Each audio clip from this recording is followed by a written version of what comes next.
Ya, Bu Ulfa, Bu Ulfa mau bisa jadi moderator, Bu Ulfa? Iya, iya, siap, siap, Bu Prof. Iya, Ya, ini Bu. Ya, silakan nanti eh, Bu Ulfa moderatornya. Silakan. ini mau dimulai sekarang? Ya, dimulai sekarang Oh aja. iya, Tidak. oke, terima kasih. Assalamualaikum warahmatullahi wabarakatuh. Waalaikumsalam warahmatullahi wabarakatuh. Yang terhormat Bapak Dekan Fikes, Profesor Dr. SC Humpudi Aji, SKM MSc. Yang saya hormati Ibu Kaprodi S2 Kesmas, Ibu Prof. Dwi Sarwani SKM MKes EPID. Yang saya hormati dari promosi S2 Kesmas yaitu Mas Haidar, dan yang saya hormati pula Bapak Daru ini calon maba jalur RPL. Alhamdulillah nggih, pada siang hari ini kita bisa bertemu dalam Zoom meeting untuk sosialisasi RPL S2 Kesmas. Untuk susunan acara, pertama pembukaan dekan, yang ketiga dari Bu Kaprodi, kemudian dilanjut dengan diskusi atau tanya jawab dan penutup. Acara siang hari ini, mari kita buka dengan bacaan basmalah bersama. Bismillahirrahmanirrahim. Bismillahirrahmanirrahim. Acara selanjutnya yaitu sambutan dari Pak Dekan. Monggo kami persilakan Pak Dekan. Terima kasih ini Bu Ulfa. Assalamualaikum Waalaikumsalam warahmatullahi warahmatullahi wabarakatuh. wabarakatuh. Yang saya hormati Korprodi S2 Kesmas, Prof. Dwi, tim sosialisasi RPL, ada Bu Ulfah dan Pak Haidar, serta ini peserta yang hadir pada siang hari ini. Matur nuwun, semoga kita selalu dilindungi kesehatan, keselamatan, dan keberkahan untuk kita semua. Ini kesempatan kita untuk mungkin berdialog, berdiskusi dengan beberapa peserta yang sudah mencoba mendaftar jalur RPL Kesehatan Masyarakat. Nanti bisa didiskusikan bareng-bareng apa sih sebenarnya RPL dan bagaimana mekanismenya. Untuk S2 Kesehatan Masyarakat memang ada dua jalur, yaitu jalur reguler dan RPL. Kalau RPL kemarin sudah dilakukan seleksi, ada 28 peserta dan jumlahnya melebihi kuota, maka kemarin dilakukan seleksi. Dan ini ada jalur RPL, nanti monggo didiskusikan, Mbok, banyak peserta yang sebenarnya pengen tahu apa itu sebenarnya RPL, apa yang harus dilakukan, dan persyaratannya apa saja untuk masuk ke RPL. Jadi seandainya nanti ke depan ada RPL lagi bisa disampaikan ke kolega-kolega yang lain. Saya rasa mungkin itu yang bisa kami sampaikan. Ini yang saya lihat ada Pak Daru ini. Semoga nanti bisa mawon ditanyakan hal-hal teknis juga nggih kaitan dengan bagaimana mekanismenya. Mungkin ngaten sekali lagi terima kasih Prof Dwi dan juga tim sosialisasi semoga berjalan dengan baik dan lancar. Mohon maaf apabila ada kekurangan, monggo dilanjut. Wassalamualaikum warahmatullahi wabarakatuh. Waalaikumsalam. Terima kasih Pak Dekan. Selanjutnya penjelasan materi tentang RPL. Monggo disilahkan Bu Kaprodi, Prof. Dwi Sarwani. Matur nuwun Bu Ulfa. Assalamualaikum warahmatullahi wabarakatuh. Waalaikumsalam warahmatullahi Nggih, wabarakatuh. selamat siang dan salam sejahtera untuk kita semua. Yang terhormat Pak Dekan Fikes, Profesor Dr. SC Humpudi Aji, MSc, kemudian tim sosialisasi untuk PL ya untuk mahasiswa S2 Kespas ada Pak Haidar dan Bu Ulfa, dan sebenarnya ada beberapa mahasiswa calon mahasiswa lagi yang sudah kita undang ya, ada grup WA ya, dan yang ini yang saat ini baru bergabung dari dengan Pak Andaru nih ya. Baik, saya akan menyampaikan terkait dengan S2 Kesmas ya. Jadi ini secara umum nanti biar ada gambaran nih Pak Daru bisa berdialog dengan kami. Tapi sebelumnya Pak Daru menyimak atau Halo, Pak Daru. Ya, oke. Ya, Pak. Yang penting udah direkam ya, Mas Edar ya. Nanti bisa kita ya kita upload di Sampun, Bro. YouTube. Ya, baik. Jadi ini nanti secara umum akan saya sampaikan terkait dengan S2 Kesmas itu seperti apa, kemudian bedanya jalur yang reguler dan yang. Menyimak. Oh ya, baik Pak. Ye, syukur kalau menyimak, nggih, Pak. Ye. Jadi nanti akan saya sampaikan informasi terkait RPL, Pak. Ini jadi nanti biar Pak Andaru bisa share ke teman-teman, ke kolega atau yang lainnya ya. Baik.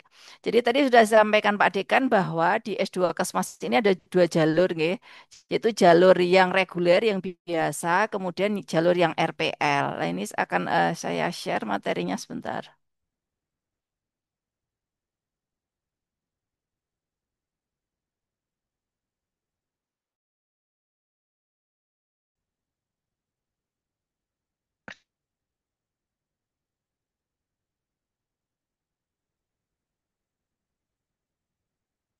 Ya, Pak Daru dan Bapak Ibu semuanya, jadi Magister Kesehatan Masyarakat Fikes Unsut ini sudah berdiri mulai izin operasionalnya adalah tahun 2021 ya, tapi untuk mahasiswa baru kita baru ngambil tahun 2022. Ya, untuk di Magister Kesehatan Masyarakat jadi sekompleks dengan S1 Kesehatan Masyarakat juga, ya.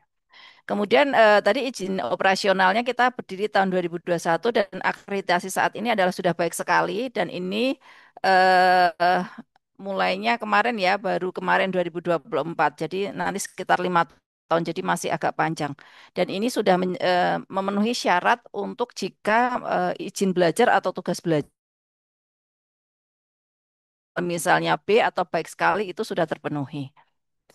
Kemudian ini untuk visi misi nanti Bapak Ibu bisa membacanya. Ya langsung saja untuk dosennya kita dosennya sudah S3 semua bahkan guru besarnya sudah ada beberapa. Ini Pak Lantif juga sudah guru besar, Prof Budi, kemudian saya sebentar lagi Insya Allah Bu Siwi.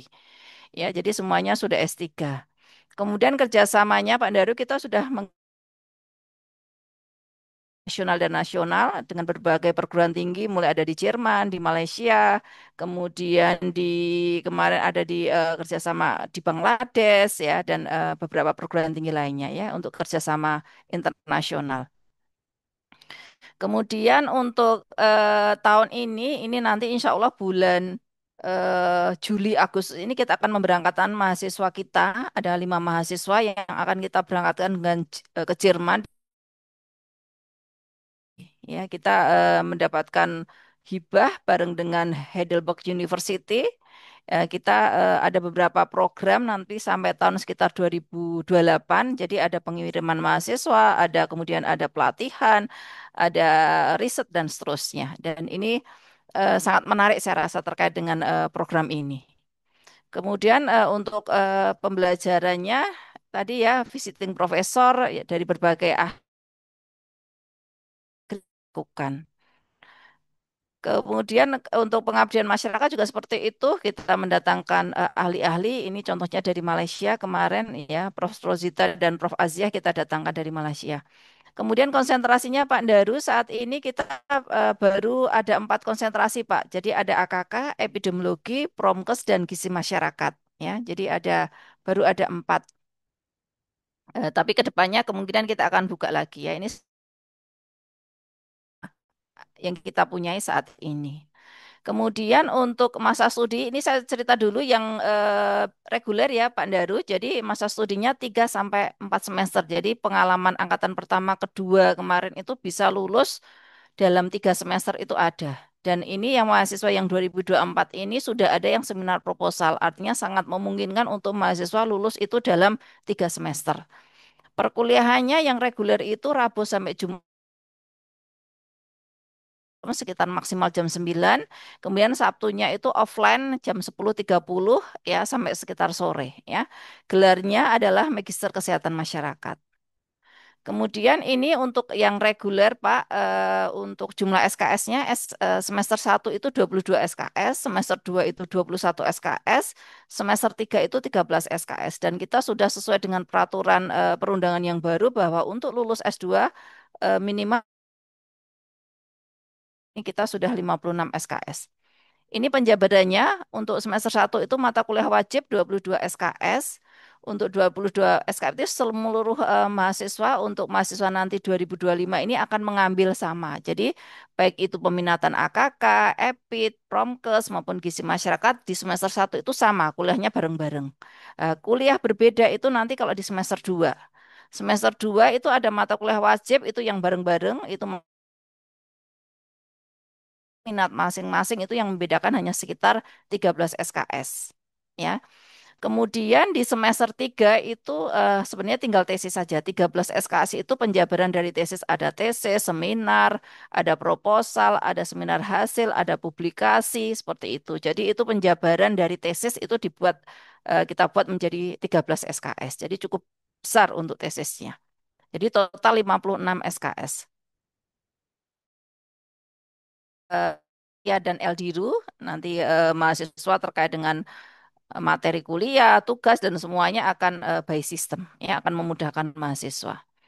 Kemudian saya rasa terkait dengan sarana prasarana sudah sangat memadai ruang kuliah, kemudian ruang tutorial, kemudian laboratorium yang ada di prodi Magister Kesehatan Masyarakat ini ya ataupun di jurusan Kesehatan Masyarakat. Kemudian visiting professor kita University dari Mahidol University yang kemarin terakhir dari Malaysia itu dari Sains Malaysia ya dari Prof Rosita dan Prof Azia. Nah, ini kemudian dari dalam negeri ini ada dari UNS, dari UGM ya, dari UI dan seterusnya ya. Itu terkait untuk peningkatan suasana akademik, prestasi dosen tidak perlu kita ini prestasi mahasiswa ya mahasiswa kita sebagai best presenter kemudian di perkumpulan mahasiswa Kesmas ya seluruh Indonesia itu juga dapat penghargaan-penghargaan. Nah ini ya Pak Daru terkait dengan untuk pembelajarannya jadi untuk yang reguler itu kita gelombang satu itu sudah kita tutup ya itu 11 Juni kemarin dan kita kemarin sudah mewawancara 28 tapi belum kita umumkan. Ya, kemudian untuk gelombang 2 itu akan kita buka 3 sampai 24 Juli 2025 ya. Pendaftarannya lewat yang ini di sini HTTPS yang pasca Bapendik Unsut ASI reguler. Kemudian sebenarnya yang RPL ini baru kita buka itu tanggal ini ya 3 sampai 28. Tapi ternyata dari beberapa yang masuk di pasca itu ke kami melaporkan sudah ada beberapa dan sudah kita identifikasi sebenarnya. Dan Pak Daru salah satu yang masuk di grup itu ya. Jadi makanya akan kita sosialisasi sebelum Bapak melanjutkan ya untuk benar-benar memastikan mau lanjut enggak ke RPL ini seperti itu. Kemudian apa sih pembedaan terkait dengan RPL ini? Jadi RPL ini adalah jalur penerimaan khusus ya, yang berbeda dengan reguler kemarin yang memberikan kesempatan kepada individu dengan pengalaman kerja ya untuk melanjutkan pendidikan formal yang sesuai dengan bidang yang relevan. Jadi kita akan hargai mungkin terkait dengan pengalaman-pengalaman non formal, informal, ya pelatihan-pelatihan, pengalaman profesional yang sudah didapat untuk nanti kita konversi sesuai enggak dengan eh, CPL yang ada di S2 Kesmas seperti itu ya. Jadi ini program ini dirancang untuk formal, informal, atau pengalaman profesional yang telah diperoleh. Sehingga nanti akan kita lihat apakah dari pembelajaran non formal atau informal atau pengalaman profesional yang sudah didapatkan sebelumnya ini bisa linear nggak dengan proses akademik yang berlangsung di S2 Kesehatan Masyarakat. Dan Unsut memberikan akses pendidikan ini ya untuk jalur walaupun tidak semua prodi itu membuka RPL ya dan proses RPL ini seleksinya akan dilaksanakan secara transparan ya menggunakan portofolio nanti ada beberapa dokumen yang harus diupload diunggah ya oleh calon mahasiswa untuk nanti dinilai oleh reviewernya ya. Jadi ini RPL ini mencerminkan komitmen Unsur terhadap inklusivitas ya atau pemerataan akses pendidikan tinggi ya, sekaligus untuk mendukung individu ya, seperti itu. Nah, untuk jenisnya Bapak Ibu yang A ada yang RPLB ya. Kalau yang RPLA itu untuk melanjutkan pendidikan formal ya. Kalau yang RPL yang B itu untuk mendapatkan pengakuan kesetaraan kualifikasi tertentu ya. Ini terkait keprofesian gitu ya. Itu yang RPLB. Lah yang di Kesmas ini adalah RPL. Jadi untuk RPL tipe A ini ada dua, yang A1 dan yang A2. Kalau yang satu itu pendidikan formal sebelumnya pada pendidikan tinggi ya melalui transfer SKS. Jadi misalnya dia dari D3-nya apa, kemudian nanti lanjut ke S1, jadi sudah transfer SKS-nya kemarin itu berapa, tinggal tambah berapa, seperti itu. Ini yang untuk A1, jadi perolehan kredit itu untuk yang A1. Kalau yang A2 ini adalah perolehan kredit.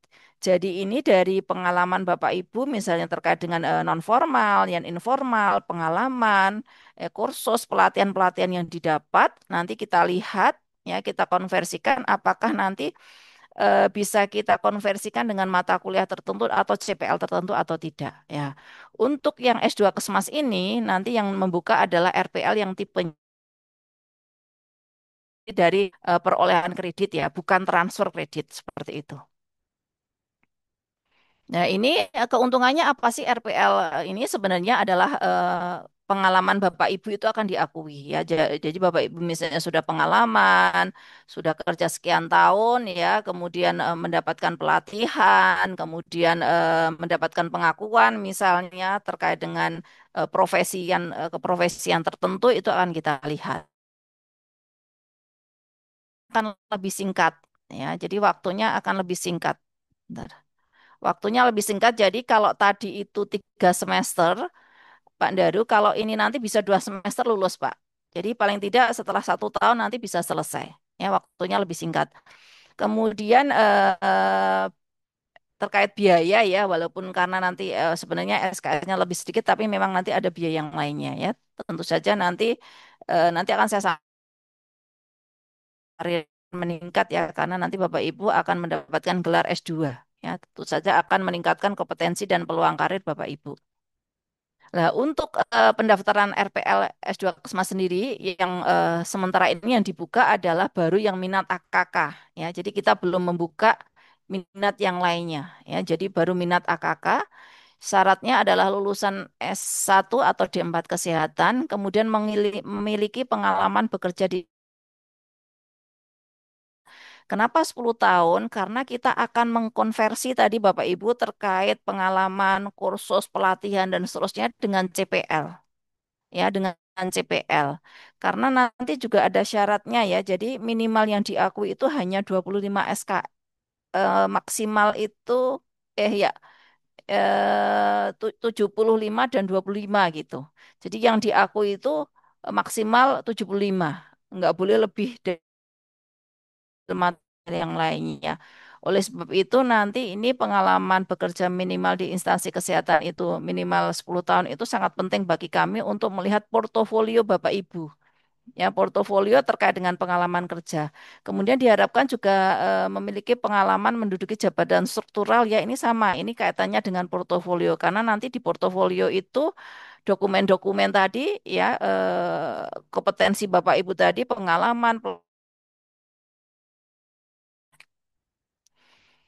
Kemudian nanti ada tes TPA. Kalau tes TPA sama, reguler pun ada tes TPA. Nanti bisa dilihat di halaman unsut ya untuk UPAP-nya. Nah, ini yang diperlukan Bapak Ibu. Ini yang membedakan antara dengan reguler dengan yang RPL. Kalau reguler nanti harus ada riwayat pekerjaan. Ya, jadi silahkan dijabarkan dari mulai masuk ataupun kerja di mana sampai sekarang riwayat yang dilakukan seperti apa itu harus dijelaskan detail. Kemudian sertifikat kompetensi, ya kalau Bapak Ibu ikut pelatihan, ikut uji kompetensi tertentu, sertakan sertifikat kompetensinya, misalnya ahli apa gitu ya, ahli media apa dan seterusnya disertakan untuk sertifikat kompetensi. Kemudian sertifikat pelatihan ya, jadi kalau ikut-ikut pelatihan-pelatihan juga harus disertakan. Ini nanti yang akan kita konversikan ya, nanti akan kita konversikan dengan CPL yang ada di mata kuliah. Kemudian penghargaan-penghargaan, sertifikat asosiasi dan dokumen lain, misalnya punya SK tertentu, ya di tim tertentu, publikasi ilmiah dan seterusnya itu juga harus disertakan. Nah, ini nanti Bapak Ibu semua dokumen tadi harus diupload di sini ya, di riwayat pekerjaan, sertifikat kompetensi, logbook pekerjaan, sertifikat pelatihan dan seterusnya. Ya, nanti Bapak Ibu bisa lihat di kemudian lah sertifikat pengoperasian, sertifikat asosiasi, penghargaan, dokumen lain semua ya, dokumen yang menunjang terkait kemampuan Bapak Ibu ya, karena kan nanti akan dihargai ya, akan diakui terkait dengan capaian pembelajaran yang sudah didapatkan sebelumnya seperti itu. Nah, ini untuk jadwal pendaftarannya bisa dilihat di sini Bapak Ibu. Nah, ini untuk keterangannya kita bukanya gelombang 2 sebenarnya ya, mulai 3 sampai 28 Juli.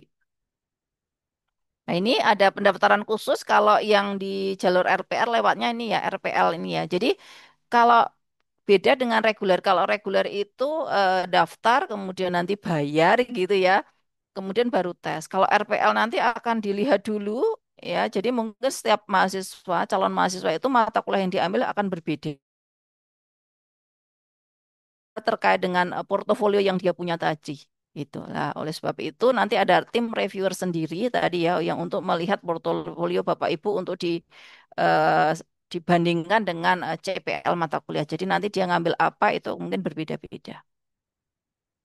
Nah, ini untuk biaya pembiayaannya, biaya pendaftaran. Jadi kalau sudah nanti itu dipadankan ya dokumen-dokumen itu Bapak Ibu harus membayar 2,5 atau orientasi itu 400.000. Ini sebenarnya sama, reguler pun bayar. SPP per semesternya 9 juta. Sama, ini reguler juga sama. Yang bedanya adalah di IP. IP kalau untuk yang reguler itu 5 juta, kalau yang di RPL ini adalah 20 juta. Dan ini dibayarkan sekali. Ya, dan sekali dan harus cash ya, tidak boleh diangsur berapa kali seperti itu nggak boleh. Ya, L terkait dengan IP-nya berbeda. Dan biaya pendaftaran tadi ya 2,5 juta, kalau reguler kan hanya sekitar 500.000 kalau nggak salah. Nah, ini keunggulannya masa studinya itu bisa ditempuh dalam 1 tahun, Pak. Jadi kalau yang reguler tadi itu 3 semester atau 1,5 tahun, bedanya ini hanya sebenarnya sekitar selisih 1 semester saja, ya 1 semester saja. Bedanya seperti itu. Hanya memang tadi ya mata kuliahnya mungkin reguler biasa. Tapi masa tempuhnya tetap harus nggak boleh setengah semester tuh nggak boleh, tetap harus 1 tahun karena nanti datanya harus masuk ke PD Dikti, ya terrekod di PD Dikti biar ada data mahasiswanya itu kalau mahasiswa itu benar-benar sudah 1 tahun seperti itu. Nah ini terkait dengan RPL ya tadi sama sebenarnya seperti itu. Ya ini keunggulan kita yang reguler dan seterusnya ya. Sudah mewawancara ada 28 calon mahasiswa, Pak Daru ya. Jadi ini nanti kita, jadi sebenarnya daya tampung kita nggak sampai segitu ya. Jadi kita targetnya itu kemarin sebenarnya hanya daya tampung kita itu sekitar 25 gitu. Nah, untuk alur pendaftaran untuk RPL yang tipe A2 nanti bisa dilihat di website yang RPL Unsut ya. Ya, mulai dari nanti ngisi portofolio ya, logbook pekerjaan, sertifikat kompetensi, sertifikat pengoperasian, penghargaan, dokumen lain, dan seterusnya. Nah, ini harus diisi semuanya untuk nanti reviewer itu bisa melihat portofolio Bapak Ibu untuk disetarakan dengan CPL mata kuliah. Ya, jadi misalnya mata kuliah ini CPL-nya ini bisa nggak dibandingkan dengan penghargaan ataukah dengan sertifikat Bapak Ibu dapatkan tadi. kegiatan kita, ya, baik dengan level nasional maupun internasional.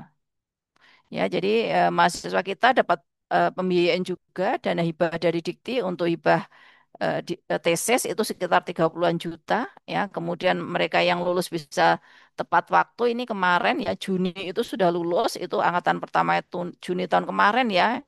Itu ada 3 mahasiswa yang tahun kemarin Juni itu juga sudah ada tepat waktu. Ya, ini kalau kegiatan untuk peningkatan suasana akademik ya. Jadi benar-benar kita perkuliahannya itu sesuai dengan aturan-aturan yang ditetapkan oleh kementerian. Ya, mungkin seperti itu yang bisa saya sampaikan, Pak Daru. Pak Daru ada yang mau ditanyakan atau yang dikonfirmasi?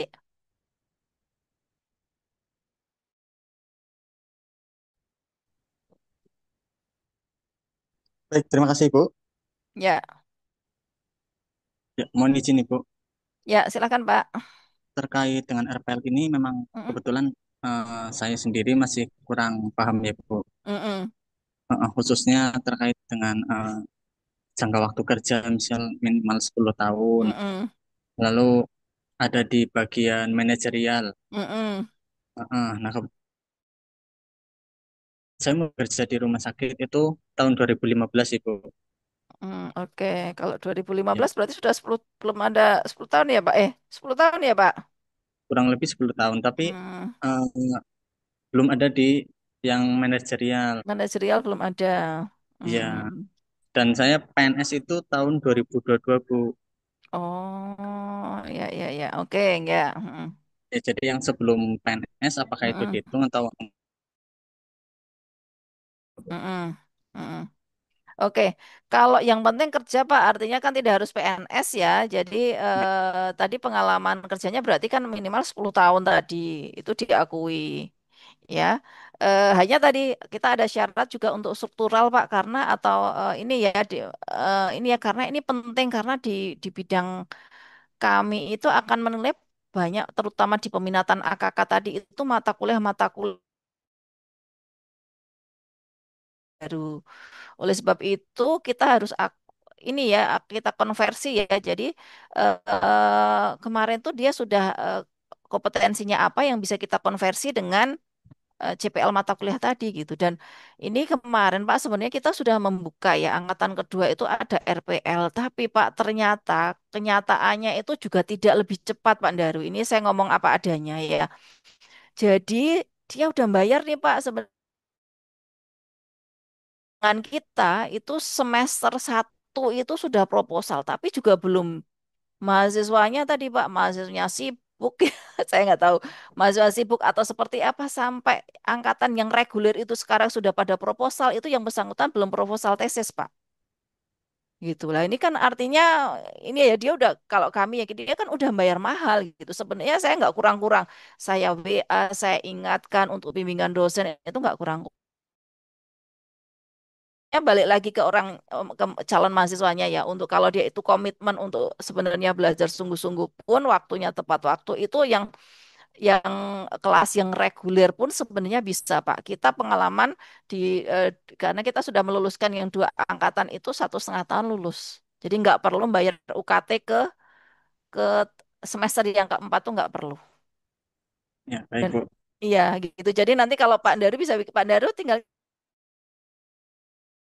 di Pekuncen. Penguncian kan nggak jauh dan kuliahnya kalau tadi kan hanya Sabtu saja Pak, Sabtu pun siang di rumah sakit Pak Daru ini nggak apa namanya Sabtu pelayanan nggak? Sabtu pelayanan sampai jam 1. Oh sampai jam 1. Pengalaman kemarin teman yang di rumah sakit Banyumas itu masih bisa Pak. Jadi karena kita kan kuliahnya jam 10.30 Pak Daru yang hari Sabtu. Itu pun hanya sebenarnya semester 3 itu sudah tidak ada perkuliahan. Jadi hanya tesis. Pengalaman ini sudah bentar lagi lulus. Jadi kalau nanti dari rumah sakit Banyumas lulus, berarti dia 2 tahun atau 4 semester lulus. Dan dia tidak Ya baik membayar Bu. yang 20 juta tadi, Pak, gitu. Hanya dia memang tiap Sabtu, yang lainnya kan sore ya, bisa online dari rumah dan seterusnya. Ya, yang hari Sabtunya saya rasa inilah kalau dari Pekunjan ke sini masih kalau pilihan yang reguler ya. Tapi kalau yang RPL tadi Pak, jadi kita karena kan nanti memang mata kuliahnya lebih sedikit Pak, tapi ya tadi tidak menjamin mahasiswanya itu balik lagi ke mahasiswanya pengalaman kami itu sampai sekarang belum proposal Pak. Gitu kan sama aja kayak anak reguler kalau kayak gitu ya mau dia Iya bayar Bu. mahal gitu Pak Daru. Iya. Oh Eman-eman iya Bu. juga. Gimana Pak? Iya Bu. Eh, Hmm. tapi tadi Ibu bilang sudah mewawancarai, tapi saya belum ya Bu.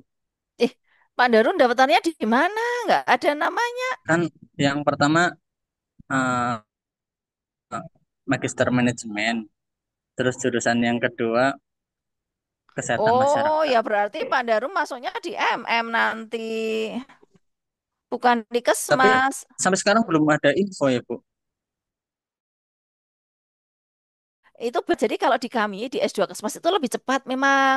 Berarti kalau kayak gitu ya Pak Darum nanti masuknya di MM. Pilihan pertama yang akan diprioritaskan. Di kami udah kita wawancara Oh, cuman kemarin. berarti Kesmas lebih dulu ya Bu. Tes wawancaranya lebih duluan.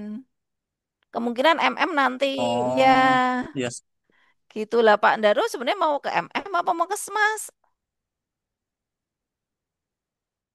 Itu ada pilihan Bu.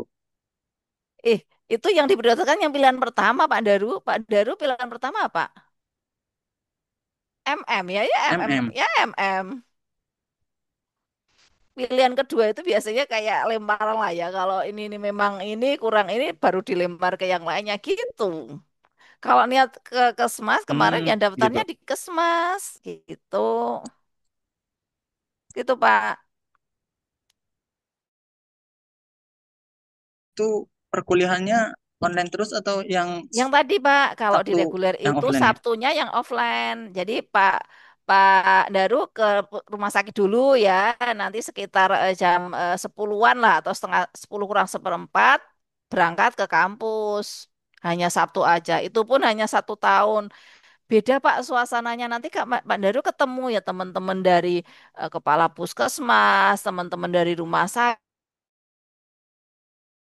Nah, perkuliahan itu kelihatan kita kita nggak kita tetap prioritaskan terkait mutu Pak. Jadi mohon maaf ya kalau yang swasta itu kuliah yang online. Jadi kita tetap kuliahnya adalah offline yang hari Sabtu. Jadi nanti bisa diskusi, bisa ngobrol dengan teman, sharing dengan teman. Justru kelihatan kuliahnya itu hari Sabtunya itu gitu. Hmm, Gitu ya. Pak. Gitu ya Pak. Baik, Bu. Ya. Jadi gitu nanti silakan tes di MM gitu ya. Tapi ya silahkan Pak Daru mau MM atau yang mau yang di Kesmas silahkan. Sebenarnya memang pingin MM. Biasanya kalau di itu pilihan kedua gimana sih Bu? Misalkan di MM nggak diterima atau gimana? Iya, kalau MM nggak terima itu baru dilempar ke Kesmas Pak. Tapi logikanya kayak UTBK yang masa sekarang itu kan mesti yang diprioritaskan yang pilihan pertama dulu. Oke.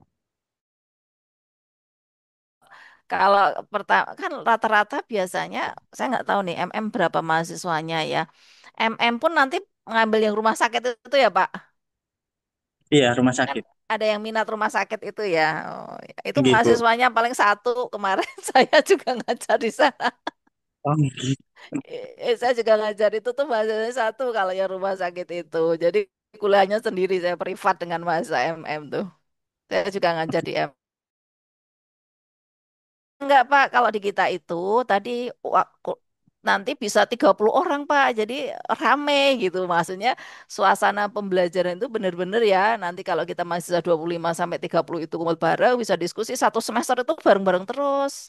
Seneng nih kayak Nggih, gitu. Bu. Kalau menurut kak saya loh ya. Lah, nanti baru yang semester 2 tadi ada yang bareng, tapi ada yang minatnya. Berarti misal Pak dari minat AKK administrasi kebijakan rumah sakit ya mungkin itu ya lah itu banyak kok kemarin yang peminatannya rencananya ke AKK gitu Pak. Kakak udah banyak, Bu. Kemarin udah banyak yang daftar pilihannya yang kepala-kepala Hmm. puskesmas kemudian dari dinas kesehatan Gitu Pak, banyak, lumayan. Baik, Bu. Ya mungkin nanti coba. Tapi Ya, kalau misalkan Daru mau ya berarti daftar di gelombang kedua, Mas Daru daftar gelombang lagi. kedua. Nggih, Iya, nggih, nggih. gitu ya Mas. Nggih, nggih, siap, Bu. Matur Berarti nuwun. ya ini gitu ya, nanti diinfoin ya ke teman-teman ya di rumah sakit mana Mas Daru? Banyumas, Bu. RSUD Oh, oh Banyumas. RSUD Banyumas. Berarti dengan Pak Munjirin kan? Nggih, Pak Munjirin. Nah iya, Pak Munjirin udah mau selesai tuh. Nggih, Gitu ya, Pak Munjirin kan udah selesai. Artinya nggih. pengalaman Pak Munjirin kan bisa. Wah, Nggih, gitu ya. nggih, matur Baik. nuwun nggih, Bu. Mohon maaf Nggih, nggih, Bu. nggih, nggih, nggak sama-sama nanti diinfokan ke teman-teman ya kalau butuh info RPL ya. Nggih, Ya. nggih, Bu. Oke, baik. Terima kasih. Udah cukup, Pak Daru? Cukup, Bu. Ya. Oke, Bu Ulfa, cukup saya rasa Bu Ulfa. Ya, oke. Terima kasih Bu Prof dan Pak Daru ya tadi. Saya kira penjelasan dari Bu Prof Dwi sudah jelas, nggih. Pak Daru memang harus menentukan pilihan pertamanya MM ya pasti diprioritaskan ke sana. Tapi kalau pilihan pertamanya Kesmas ya Mm-mm. pasti kita akomodir di Kesmas begitu Pak. Nggih. Nggih, Bu. Nggih. Nggih. Eh, ada lagi mungkin yang mau didiskusikan Pak Daru atau cukup Bu Prof? Kalau misalkan mau menghubungi MM ke siapa ya, Bu? Kalau MM ke siapa ya? Saya itu punya. Daru mau ngapain ke MM? Membatalkan? Nggak dengar Pak, masih di mute nggak, Pak Daru? Pak Daru nggak Masih dengar di suaranya? mute, masih di mute. Nggih. Takutnya ketinggalan informasi, Bu. Oh, kalau kami kemarin saya buat grup WA. Coba tanya ke adminnya, adminnya MM siapa ya? Saya juga nggak tahu adminnya. Soalnya tahu punyanya Kaprodi. Lainnya itu nanti wawancaranya sekitar tanggal 23. Oh, nggih, Bu. Ya, ya gitu ya Pak Daru ya. Nggih, matur nuwun nggih, Bu. Oke, oke, sami-sami. Bu Ulfa bisa Oke, ditutup. nggih, nggih, terima kasih Bu Prof Dwi dan Pak Daru untuk siang hari ini sudah selesai nggih acaranya. Alhamdulillah. Mari kita tutup dengan bacaan hamdalah. Nggih, wabillahi taufik wal hidayah. Wassalamualaikum warahmatullahi wabarakatuh. Waalaikumsalam warahmatullahi wabarakatuh.